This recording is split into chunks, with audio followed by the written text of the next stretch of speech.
नमस्कार, मी अमृता आणि आयुष्याचा खजिनामध्ये तुमचं स्वागत आहे, जिथे आपण तुमच्या आणि आमच्या आरोग्याबद्दल करतो चर्चा. मित्रांनो, दर आठवड्याला आयुष्याच्या खजिनावर आम्ही तुमच्यासाठी काही औषधी वनस्पती, त्यांचे फायदे आणि त्यांचा वापर कसा करावा याबद्दल माहिती घेऊन येतो, जेणेकरून तुम्ही जागरूक राहू शकाल आणि आपले आरोग्य टिकवून ठेवू शकाल. तुमच्या गरजेनुसार तुमचे आरोग्य निरोगी राहावे, तुम्ही या गोष्टींचा वापर योग्य प्रमाणात आणि योग्य पद्धतीने करावा, यासाठी आम्ही तुम्हाला माहिती देत असतो. तर आजची औषधी वनस्पती म्हणजे रतनज्योत. तर आज आपण रतनज्योत म्हणजे काय ते सविस्तरपणे समजून घेऊया. मित्रांनो, रतनज्योत हे एक झाड आहे ज्याच्या पानांच्या सालीपासून, फुलांपासून ते मुळांपर्यंत सर्व काही वापरलं जातं. पण हे सगळं वेगवेगळ्या प्रकारे वापरलं जातं. तुम्हाला हे जाणून आश्चर्य वाटेल की रतनज्योत सौंदर्य आणि स्किन केअर उद्योगाचा एक मोठा भागीदार आहे. हो, रतनज्योतचा वापर फाउंडेशन पासून ते ब्लश, त्वचेची काळजी घेण्यापर्यंत सगळ्या गोष्टींमध्ये केला जातो. सौंदर्य उत्पादने, चेहऱ्याचं तेल, केस इत्यादी. तर रतनज्योत सर्व तेलांमध्ये वापरलं जातं, परंतु त्वचे व्यतिरिक्त रतनज्योत शरीरासाठी देखील फायदेशीर आहे. रतनज्योत नैसर्गिक रंगद्रव्य म्हणून काम करतं, म्हणून याचा वापर अन्नाला चव देण्यासाठी तसेच नैसर्गिक रंग देण्यासाठी केला जातो. विशेषतः पनीर टिक्का किंवा तंदुरी चिकन सारख्या तंदुरी पदार्थांमध्ये याचा वापर केला जातो.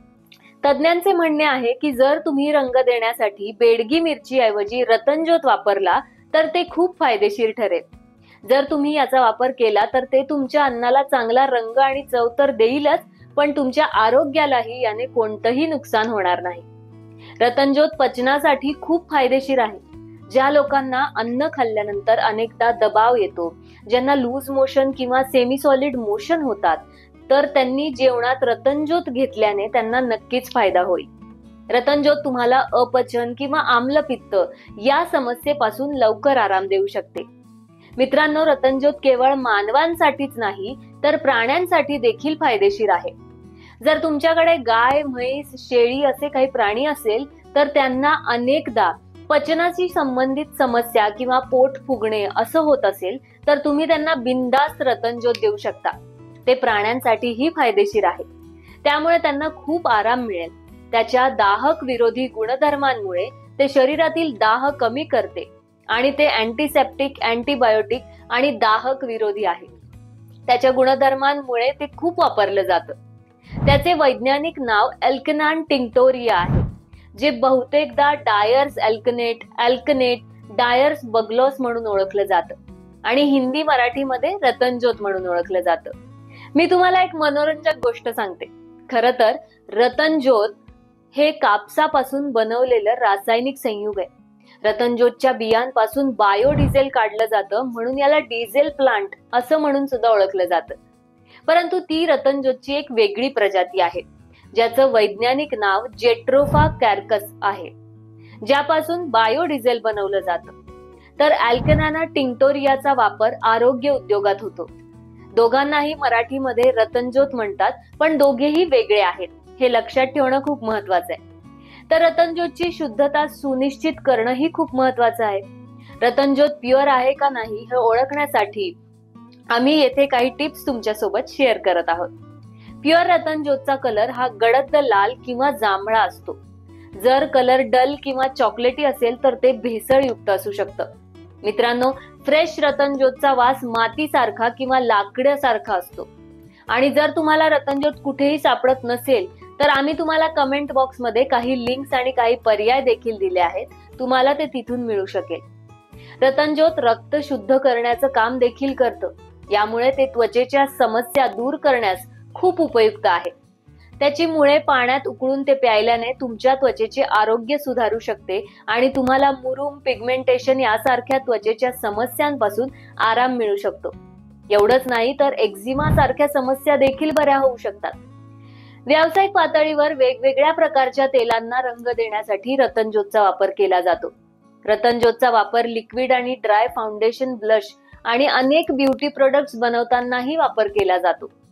रतनज्योत तेल त्याच्या बियांपासून काढलं जातं, जे संधिवाताच्या त्वचेच्या समस्यांमध्ये खूप फायदेशीर आहे. जर तुम्हाला वारंवार खाज सुटण्याची समस्या येत असेल तर तुम्हाला या तेलाचे बरेच फायदे मिळू शकतात. जरी फ्रॅक्चर झाले असेल तरी हे तेल लावल्याने हाडं लवकर बरी होण्यास मदत होते. ज्या लोकांना स्नायूंमध्ये वेदना, स्नायूंमध्ये पेटके, उबळ किंवा सांधेदुखी किंवा संधिवात असेल त्यांनी रतनज्योत वापरावं. त्याचे दाहक विरोधी गुणधर्म जळजळ आणि वेदनांपासून लवकर आराम देण्यास मदत करतात. आयुर्वेदात तर असं म्हटलंय की जर त्याची पाने कुस्करून वेदनादायक भागावर लावली तर ते त्वरित आराम देऊ शकतं. याशिवाय तुम्ही रतनज्योत तेल देखील वापरू शकता. मित्रांनो, जर तुम्हाला रतनज्योत बियांचे तेल मिळत नसेल तर तुम्ही रतनज्योतची मुळे मोहरीच्या तेलात गरम करून सांध्यांवर मालिश करू शकता. याशिवाय रतनज्योतची मुळे नारळाच्या तेलात गरम करून जळलेल्या जागेवर लावा. जेव्हा जळजळ होते तेव्हा त्या भागांवर लावल्याने जखम लवकर बरी होते आणि जखमा देखील हळूहळू कमी होतात. नारळाच्या तेलासह रतनज्योत हा तुमच्या त्वचेशी संबंधित समस्यांवर एकच उपाय आहे. किंवा तुम्ही रतनज्योतची पाने बारीक करून नारळाच्या तेलासह पेस्ट बनवू शकता. ते तेलात मिसळा आणि नंतर चेहऱ्यावर लावा. यामुळे त्वचेच्या समस्यांमध्ये खूप आराम मिळेल आणि त्वचेवरील डाग देखील कमी होतील. तर आपल्या सर्वांना माहित आहे की रतनज्योत केवळ त्वचेसाठी नाही तर केसांसाठी देखील फायदेशीर आहे. केस गळणे, अकाली पांढरे होणे, केस पातळ होणे आणि दुभंगणे यासारख्या समस्यांमध्ये हे प्रचंड फायदा देते. रतनज्योत बाजारातील महागड्या आणि रसायनांनी भरलेल्या उत्पादनांचा वापर करण्याऐवजी नैसर्गिक घटकांचा वापर करणे आणि त्यांचे फायदे मिळवणे चांगले. केसांसाठी रतनज्योत तेल बनवण्यासाठी 1 कप नारळाचं तेल घ्या. त्यात रतनज्योतची मुळे घाला आणि मिक्स करा. त्यात थोडे नारळाचे तेल घाला. ते बराच वेळ गरम करा आणि नंतर थंड झाल्यावर केसांना लावा. यामुळे तुमचे केस अकाली पांढरे होण्याची समस्या दूर होईल. नियमित वापराने हळूहळू अकाली पांढरे झालेले केस त्यांच्या नैसर्गिक रंगात परत येऊ लागतील. तसंच टाळूमध्ये रक्ताभिसरण चांगलं होईल, ज्यामुळे तुमचे केस निरोगी होतील, चमक चांगली येईल आणि केसांना जाड आणि मऊ बनवण्यास याने खूप मदत होईल. मित्रांनो, सहज उपलब्ध असलेल्या ब्राह्मी पावडरला आवळा पावडर मध्ये मिसळा आणि रतनज्योतच्या मुळांच्या पावडर मध्ये मिसळून त्याची पेस्ट बनवा. ते टाळूवर लावल्याने केसांची वाढ होण्यास मदत होते आणि केस गळणे थांबते.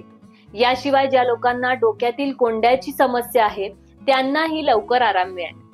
रतनज्योत तेल निद्रानाशाच्या समस्येत देखील आराम देऊ शकते. म्हणजे ज्यांना निद्रानाश किंवा तणावामुळे झोप येत नाही अशा लोकांसाठी हे प्रभावी आहे. झोपण्यापूर्वी हे तेल तुमच्या डोक्यावर हलक्या हाताने लावा, जेणेकरून तुमच्या कपाळाचे स्नायू रिलॅक्स होतील, तुमच्या नसा रिलॅक्स होतील आणि तुम्ही आरामात झोपू शकाल. पण हो, तुम्हाला हे सर्व परिणाम 1 किंवा 2 दिवसात मिळणार नाहीत. तुम्हाला हे नियमितपणे आणि सातत्याने योग्य पद्धतीने वापरावं लागेल. चला तर पुढे जाऊया. ज्या लोकांना नागिणची समस्या आहे, ज्यामध्ये विषाणूजन्य संसर्गामुळे त्वचेवर फोड आणि अल्सर तयार होतात, ज्यामुळे रक्तस्राव देखील होऊ शकतो, रतनज्योत यात देखील फायदेशीर ठरतं. अशा परिस्थितीत रतनज्योतची मुळे पाण्यात उकळा आणि त्याचा काढा बनवा आणि ते प्या. जर तुम्ही रतनज्योत पाणी प्यायले तर ते तुमच्या हृदयाच्या आरोग्यासाठी देखील फायदेशीर आहे. तसेच यामुळे तुमचा रक्तदाब नियंत्रणात राहील आणि खराब कोलेस्ट्रॉल सुद्धा कमी करण्यास हे मदत करतं. रतनज्योत मध्ये नैसर्गिक थंड प्रभाव आणि थंड गुणधर्म आहेत. आयुर्वेदातही रतनज्योतचा वापर ताप कमी करण्यासाठी केला गेलाय. त्याच्या मुळांचा घाम येण्यास मदत होते, ज्यामुळे तापावर उपचार होण्यास मदत होते. तुम्ही रतनज्योतच्या मुळांचा काढा सुद्धा पिऊ शकता. मित्रांनो, तुम्हाला हवे असल्यास तुम्ही वेगवेगळ्या समस्यांसाठी काढा घेऊ शकता. अगदी रतनज्योतची अनेक आयुर्वेदिक औषधे आहेत, जी आयुर्वेदिक दुकानांमध्ये सहज उपलब्ध आहेत. तुम्ही ती देखील घेऊ शकता.